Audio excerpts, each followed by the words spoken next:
La parole est à Monsieur Philippe Naillet.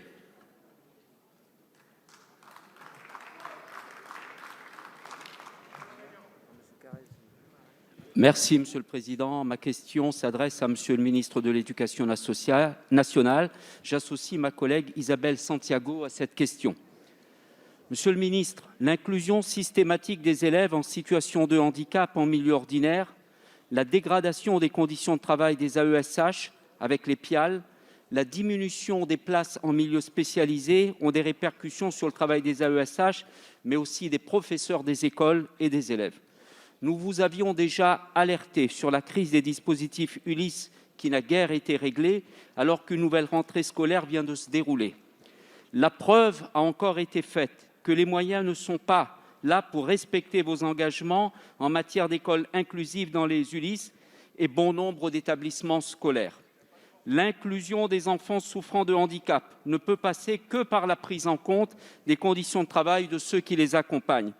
Les AESH, sans qui la scolarisation au quotidien des enfants porteurs de handicap ne serait pas possible. Et pourtant, ils sont dans une précarité inacceptable. Contrats à temps partiel, contrats courts, des salaires de misère. Si je prends le cas de l'Académie de La Réunion, la majorité des contrats se situe entre 18 et 21 heures. Il est très rare que les AESH aient des contrats entre 24 et 35 heures. Mais aussi un manque cruel de formation, des affectations de dernière minute, bref, un statut incertain. Monsieur le ministre, vous le savez mieux que quiconque, l'école inclusive, c'est de reconnaître que tous les enfants, sans aucune distinction, partagent la capacité d'apprendre et de progresser. Qu'attendez-vous alors, monsieur le ministre, pour donner accès aux AESH à des formations qualifiantes à la hauteur de leur mission ? Qu'attendez-vous pour recruter les AESH qui font défaut? Qu'attendez-vous pour leur garantir un véritable statut de la fonction publique? Et enfin, qu'attendez-vous pour abandonner les PIAL et les politiques de mutualisation des moyens? Merci. Merci. La parole est à Monsieur Jean-Michel Blanquer, ministre de l'Éducation nationale, de la jeunesse et des sports. Bonjour, Monsieur le Premier ministre.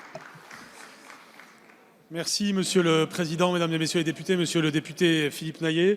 Merci de poser une question sur un tel sujet qui est tellement important et que d'ailleurs le Président de la République avait positionné comme étant sa priorité entre les deux tours de l'élection présidentielle. C'est un sujet sur lequel, dans les années 2000, il y a pu avoir une unanimité nationale autour de cette question qui avait largement à progresser. En 2017, lorsque nous sommes arrivés en responsabilité, cela correspondait à 70 000 contrats aidés, même un peu moins, ceux que nous appelons les AESH aujourd'hui. Au moment où je vous parle, c'est 125 000 CDD et même parfois des CDI de 3 ans, renouvelables une fois, et à la fin un CDI. Nous avons créé une véritable carrière des AESH.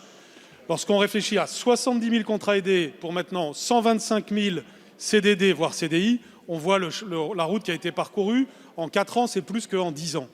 Et nous avons scolarisé 100 000 élèves de plus, nous avons créé des ULIS, des unités pour l'autisme.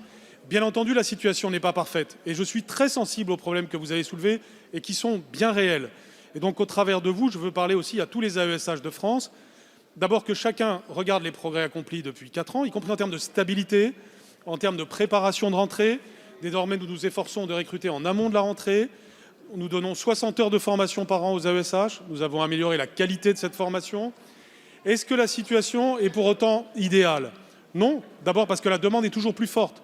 Il y a 100 000 élèves handicapés de plus dans le système scolaire par rapport à 2017. Et de plus, nous avons évidemment une exigence supplémentaire, notamment quant à la qualité.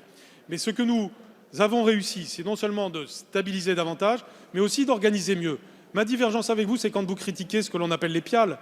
C'est une organisation au plus près du terrain qui permet d'affecter les AESH en fonction des besoins et donc d'être au plus près des demandes des familles. Lesquelles familles sont beaucoup plus écoutées, puisqu'aujourd'hui vous avez une commission départementale où ils peuvent téléphoner lorsqu'ils ont un problème. Donc il y a eu de très nettes améliorations. C'est le sujet sur lequel il y a eu les plus fortes augmentations budgétaires. Et donc aujourd'hui, il faut être à l'écoute des AESH pour les nouveaux progrès.